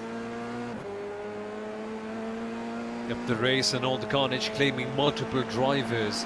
That's naturally the nature of these Formula 3 races that tends to happen, but so far, clean at the top. Into the pits comes Felix Ludding and Rubens Barrichello with 16 minutes remaining. Is that in the window? That, I'm afraid, isn't. Okay, so drive-through penalties for those two cars, which is a shame really, because Raoul Hyman had been doing a very good job specifically at being right at the sharp end of the field, and I was keen to see how Felix Ludding got on. Ludding is just coming out the pits now, and so I think we'll fall into about 4th position just behind this battle. So let's regroup then with about 15 minutes remaining. Graham Carroll leads, Maximilian Beneke second, Matt Backham third, and there is what was Raoul Hyman's car and is now Felix Ludding's car, right in the way of Sebastian Job. So really, that drive-through penalty needs to come quickly for Sebastian Job, otherwise he's going to be losing even more time sitting behind Felix Ludding. Yep, exactly. They're just waiting right there in the background, and just sitting behind and fighting someone means that you're losing time trying to do that. And in comparison, you're fighting to the cars up ahead, not the one directly in front of you. And then you just don't want to be sitting right there just waiting for them to go in the pit lane. You just want them to understand the situation, and maybe, if they're not doing that, just forcing it out of them. That's the classic racing driver strategy, isn't it? Krista Dooley's just handed over to Lucas Muller, by the way, so there's another one for your drive-through penalty list. At the moment, no confirmation, by the way, from race control that is a drive-through penalty, but rules are rules, and Sommel knows them best, and they definitely missed the window. I really don't know how you missed the window. I know this is fun, but like the fundamentals of getting into the pits at the right time surely is pretty simple. Yep, the pit window started at 25, and then 6 minutes in, that's when it was done. Nevertheless, Max Beneke, who's just got into the car, is attacking Graham Carroll. Both these drivers knowing each other from the Porsche Esports Super Cup, and Beneke elects to wait. Yeah, just not quite the space there. Carroll a little bit squirrely on the exit of the chicane, and that's given more momentum to the German in the Dutch car. There's a little bit of an overlap. That's enough of an overlap to have the inside line into turn 1. Max Beneke goes up the inside to take the lead of the race for himself and Lorenzo Colombo. It was a race 1 victory for himself and Max Verstappen, and missed out in Bathurst, but now is back at the top of the times. Now, can Graham Carroll fight back? Of course, the slipstream is of great effect around here. Has he got the pace through the Widley stuff to stay with Beneke? We'll find out in the remaining 13, 14 minutes. So Lauren Heinrich doing all the good work. And just getting a report from race control that we are looking at the pit window incidents, but obviously plenty of things to be looking at, so it's taking a while to get to that point. Race control kind of live in an alternative universe, that they are watching the race about 4 or 5 laps back, monitoring everything that's going on. So kind of a weird one, but that's why we have our human race control, to make sure the racing is fair as possible. And interestingly enough, Beneke just made the move at the right time. He could, in fact, if he wanted to, have made the move at the Casio Triangle chicane, but he waited, refrained, and very calmly said, okay, I'll make it a turn number 1, because then he would be able to control the lead through the S's. And why? Because Carroll and Beneke, both very matched drivers, both very similar in terms of the skill and the level, but Beneke knew that the draft would come in handy, and he would not get the draft at the S's. Here he comes in. Carroll gets closer, but Beneke, of course, blocking off that line. So the number 33 car provisionally heading towards the second win, but we know there is someone right there in the Red Bull car who wants to spoil the party, who could be getting rather close in a matter of moments. 2.7 seconds the gap between Sebastian Job and Graham Carroll, the 2 Red Bull Esports drivers, really at the sharp end of this field, as they have been throughout the series, and that orange machine has been their fly in the ointment, really. Graham Carroll looking better through turn 2 that time and going on the tail of Max Beneke, but then just nowhere to pass. Here's been my tip that really hasn't come off so far this season. Martin Croquet and Bruno Spengler. A great first stint from Bruno Spengler, staying out of trouble. Remember, he won the IMSA virtual series in lockdown number 1. Handed over to Martin Kroenke, who's a multiple world champion when the World Championship was in single-seaters. And finally, we're seeing something of these two as Martin Kroenke sniffs the gearbox of Matt Backham in 6th spot. It's getting closer, you can feel it already. Both, of course, teammates for Team VR Squad and SimSport, and it's just a sense of fighting within teammates that just makes the battle even more exciting, doesn't it? Just having 2 pals going at it against each other on the track.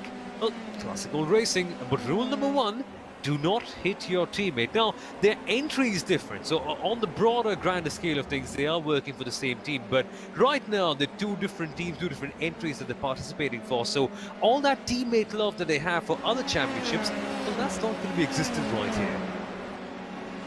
Yeah, the Coanda SimSport household, many a day of celebration there, but I think perhaps the mood will be slightly sombre this evening. Ayachan Guven and Josh Rogers, 22nd position, an appalling qualification from Josh Rogers in the fun race, and he did a great job of recovering, but it was the same story, I'm afraid, also in the championship race. And our winners of round 2 are going to pick up the scraps of points from this round. And really, when you've got the consistency of Beneke, knowing that probably next round we'll have Max Verstappen back to the party on the 2nd of January, you have to really fear that the championship will be running away with the 2 Maxes. Well, they certainly are putting in all the groundwork right now, but you never know with the kind of competition that we're getting from all these other drivers. Well, we could see lots of good battles happening. It just takes one big moment, as we saw early on in this race, for the tide to change completely. And the best thing is there are so many top drivers, so many top real and virtual world drivers that can just put up the competition. It's all about just trying to put the best in each event. And right now it just seems to be the number 33 car who's doing just that. Sebastian Job has done a really good job. That gap is now 1.5 seconds. It was 2.7 seconds the last time we checked. So Job is reeling in Graham Carroll. The 2 of them working together both in the virtual world but also in the real world. When Sebastian Job took a season in Formula Ford, it was Graham Carroll who was his driver tutor. Sophia Flörsch has looked, and Jan Venninger aboard Sophia Flörsch's car. It looks like they've got into trouble with somebody else. Let's have a look at the replay, Somil. What's happened here then? Jan Venninger driving behind the wheel of that machine. 130, of course, everything seems to be fine at this stage. So, okay, Casio Triangle it is. Are we going to see a full send? Of course we are. And that doesn't quite work well. So, 10 marks out of 10 for the synchronized spin, but not sure they'll be quite happy with that. That'll be another. Oh yeah, last frontus down the inside, and another one for the race direction to have a look at. Right, in the right-hand corner is Lorenzo Colombo. Great to have Lorenzo with us. So big shoes to fill, Lorenzo, taking over from Max Verstappen in that 33 car. It looked like a very tricky first stint for you. Yeah, especially replacing Max Verstappen is pretty hard because such a big legend, and yeah, I'm just a rookie on the game. I've been playing this game for just 1 year, and I can't believe I'm here racing with the top drivers. So extremely grateful for Team Redline for choosing me, and Max Benecchi, and sharing the car with him is awesome. And yeah, I think pole position lap was pretty nice, but my stint, I'm still a rookie. Like I didn't want to make any mistake, or as soon as I saw that P2 guy just passed in front of me, I said, okay, it's better to stay behind him and just follow and just keep it going. Bring the rhythm, and yeah, let's go straight into the pits and give the car to Max, and he's doing also a really good job. So yeah, extremely grateful for this opportunity once again. Riding on board there with Felix Luding, who's got passed by Patrick Holtzman for P4 now. Lorenzo, talk a little bit about the stint though, because there were laps where you were right on the tail of the guy in front of you, and then other laps where you fell back, especially around 130R. Looks like you were struggling a little bit to find the ultimate grip. Yeah, for me, first stint was actually I got a really good start and a good first half of the lap. But then, like in lap 3 or 4, I think I lost the car somewhere, and the guy behind just took my entire toe and overtook me. And then I basically needed to defend because there was another guy right behind me. So it was very difficult to manage because I wanted to attack the P1 guy, but if I made one mistake, then I was losing another position. So it was basically tough, and I decided to just hold P2. And that's what I did, and give the car to Max in the pit lane. And obviously Max Benecchi doing a great job. Anything that you can do for him now? Do you get on the radio and give him some support, or is it just leave him to it and he'll do his best?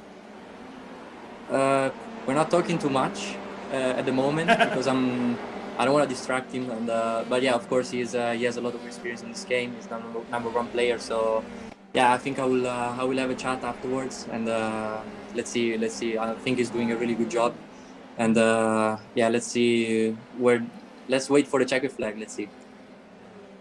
Awesome. Thanks very much for joining us, Lorenzo Colombo, as teammate in the 33 Thank you, guys. car. Replay there of Thomas Petitjean going round. Interesting one, Samuel. Lorenzo Colombo is famous for being injured by a COVID test ahead of his race at Spa-Francorchamps. Everyone having to do a COVID test to get into the track, but burst a blood vessel in his nose. Ouch. Ouch indeed. Well, he's come back on track and come back in the sim with quite a first stint. And while that happened, man, there was a really good battle going on.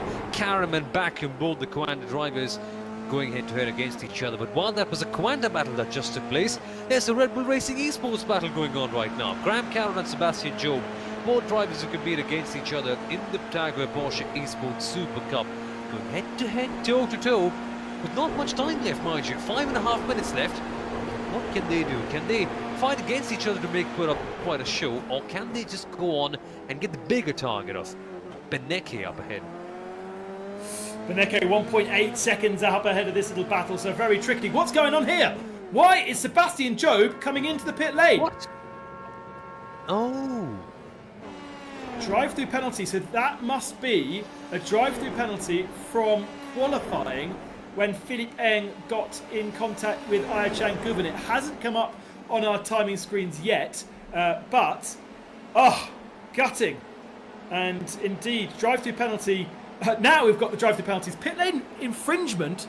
That's not the contact. That's a pit lane infringement for Sebastian Job and so many others. Number 28, number 14, number 999, number 50, number 92, and number 77, all with drive-through penalties for pitting outside of the window. I didn't realise that Sebastian Job and Philippe Eng, they went too early, didn't they?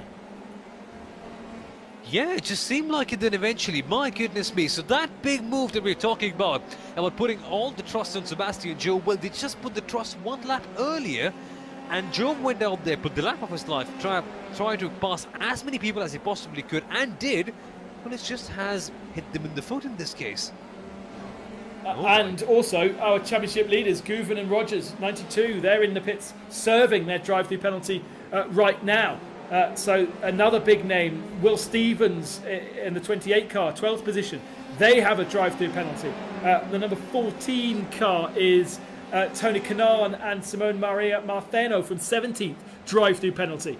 So here's Philippe Eng and Sebastian Job now down in 13th spot, and traffic to get past. Graham Carroll must be breathing a huge sigh of relief. That's if he knows the regulation and the penalty yet, that is. But it's all clean at the top, all very nice and easy. There's just an air of calm surrounding Maximilian Benecke out here today.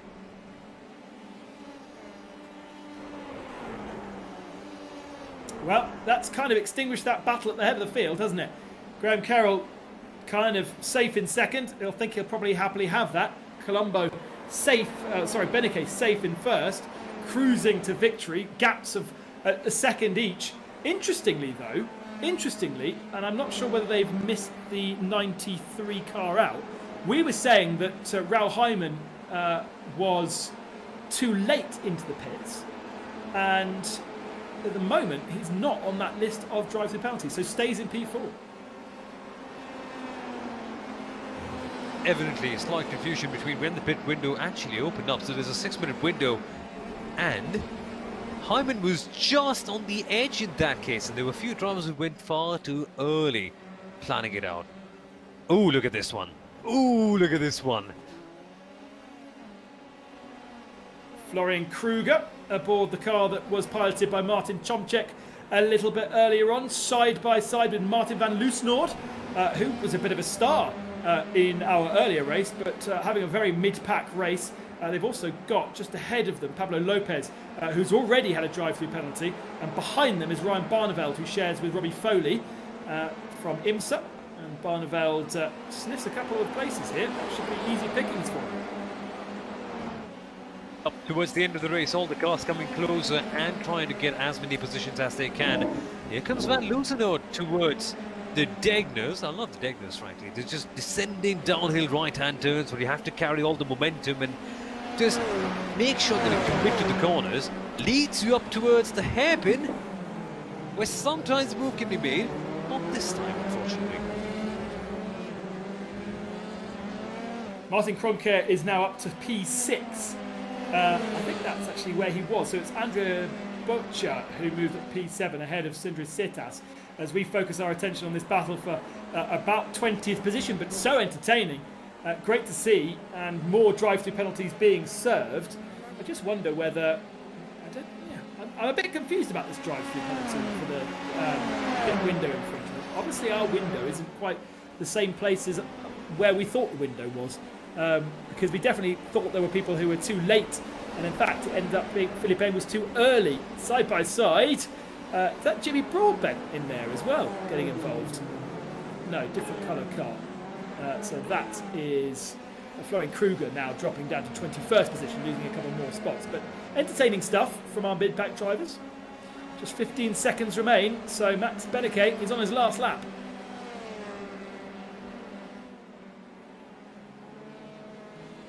Benecke just oozing confidence, and really that number 33 machine has been at the top of their game, showing everyone how it's done. And that, Ben, would make it win number 2 out of 3. That is some result, isn't it? Yeah, absolutely, especially after the disappointment of the fun race for Benecke. That is definitely what he wants, and really the championship is where their main focus is. And to be able to get a stand-in driver like Lorenzo Colombo to come aboard and put in a solid stint, enough to get a good position for Benecke to basically cruise to victory. It's been easy for Max Benecke in the second half of the race, not real much pressure from behind. Graham Carroll picks up a fantastic P2. Patrick Holtzman does a great job to pick up P3 after handing over from Nesov. Raul Hyman and Luding P4, Matt Backham and Sage Karam P5, Martin Kroenke and Bruno Spengler P6. And the rest of the top 10 now coming across the line, with Sebastian Job getting himself up to P11 by the end of the race. What about Aychan Guven and Josh Rogers? They're going to get points, but not many, down in 25th spot. Wow. Well, that's kind of thrown the cat amongst the pigeons, isn't it? I was expecting a bit of a boring race from Suzuka, and it delivered. It was amazing. Well, Suzuka always does. It just has so many opportunities, so many spots where they can go up there and make something happen. Today was no exception. The last couple of drivers, Florian Kruger, we were following his last lap, comes across the line in 21st position. Actually, inherits a position because Pablo Lopez seems to have made an error somewhere and is dropping down the order, I'm afraid. So fans of Epson Lopez will be disappointed. Don't know whether he's had a spin somewhere or a technical issue, but he's missing from our timing screens. And just the last couple of drivers now completing the race.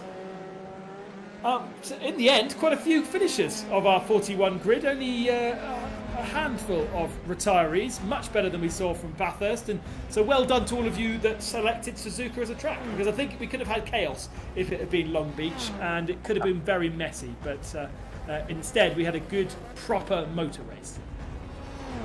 It could have been a safety car as well, but thankfully not.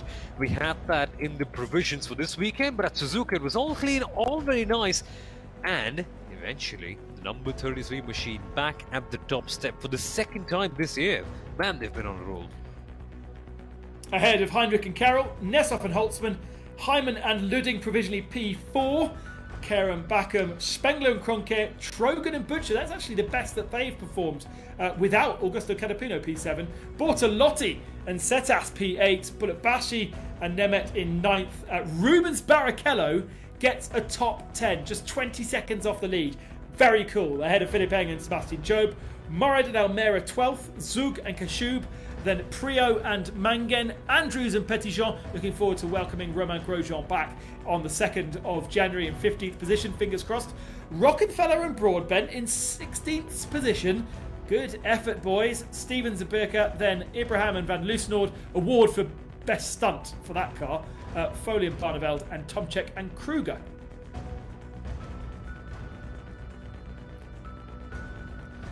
Tony Kanaan finishes 21st position. We had good entertainment from him. Klingman and Slothman in 22nd. Pinero, what could have been for Pinero and Chris Lullum, 23rd in the end. Guven and Rogers, 24th only. Epson Lopez, 25th. Grinbergas and Uskard, 26th. Flourish picks up some points. Sophia Flourish in her debut.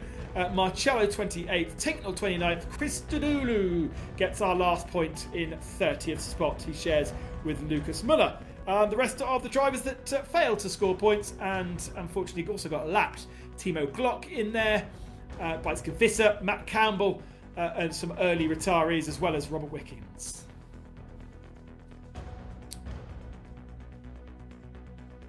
So then, let's have a chat to our winner. A very, very impressive result for Maximilian Beneke. Here he is on my left-hand side.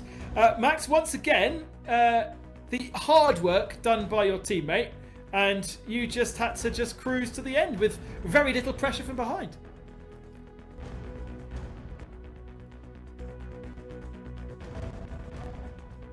Can you hear me? Yes, now you should, yes, right? Yes, we can hear you. Okay. Perfect. Sorry. Lorenzo did an amazing job putting the car in pole position and then having a good race start. Obviously, the slipstream is quite big, so it was really hard to defend. But then we just let Heinrich go and try to just stick behind him, and then just try to get into the pits whenever we could and make the driver change. And from there on, I just tried to manage, tried to get the tires back to temperature because they were quite low. So yeah, for me, pretty straightforward race, but Lorenzo did all the work. So congrats to him on doing an amazing job there and grabbing pole position. And drama for your rivals, Aychan and Josh having an accident, so finishing down with little points at the bottom of the field, and a lot of drivers getting confused by the pit window. Was it difficult to choose when to pit? Well, I don't know. There's a lot of confusion because a couple of people were penalized and stuff. But from my point of view, just let them race. And if like they pit one lap too early, okay. But if it's a couple of seconds, just let them race. There have been a lot of penalties in that race. I don't know what happened exactly in each case. But from my perspective, focus on the racing. Try to do your best instead of just going at every single incident trying to blame someone doing something wrong. In the end, it's racing. We should just race and that's it. So I don't really understand it, but yeah, that's the race direction has to do the job there. Looking forward to having Max back with you the next round, hopefully. I don't think he can make it. It's the 2nd of January, so I think he's busy there. So hopefully back with Lorenzo. I don't know yet. I really don't know yet. But Lorenzo is the best substitute you can have. He's quick. He learns everything very quickly. Can adapt to the car. Can adapt to the track very quickly. So that's everything you need. But yeah, let's see when Max is back. Awesome. Well, congratulations, Max, and have a great festive period. Thanks, you too. Maximilian Beneke, his 2nd race victory of this season. Just 3 rounds gone and already maximum points in 2 of the rounds. So looking very, very strong, as I suppose as you would expect, Somil. He is number one I-rated driver, but sometimes doesn't necessarily get the success in the championships. Yeah, he's really coming out there and proving his worth right now, as he always does. Just one result this was for the number 33 car. Getting 2 wins out of 3, Ben, in such a competitive field, it's no easy task. They've just done it, and there are so many other teams and drivers on the alert right now, knowing that these guys, well, that's some properly hardcore competition for us. So here's Lorenzo. We spoke to him after his stint. Great feeling to take victory, Lorenzo. Yeah, extremely happy, guys. Max did the job. He managed to overtake Graham. So yeah, well done to him. And we just showed we had a lot of pace, and I'm pretty happy about it. And I want to thank everybody for this opportunity once again. Team Red Line replacing Max Verstappen. So I was shaking already when I did pole position lap, and then I was super happy. And my first win. I'm still a rookie on the game, so feels really good. It's pretty emotional as well. Just how much pressure do you feel in these virtual races, and is it comparable to what you've experienced in the real world?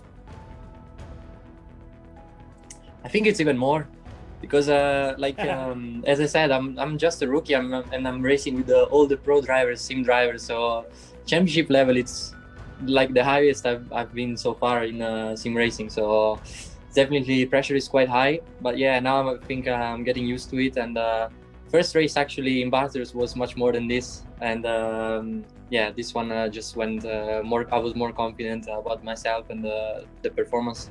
So let's see. I can't wait to drive more of this VCO championship.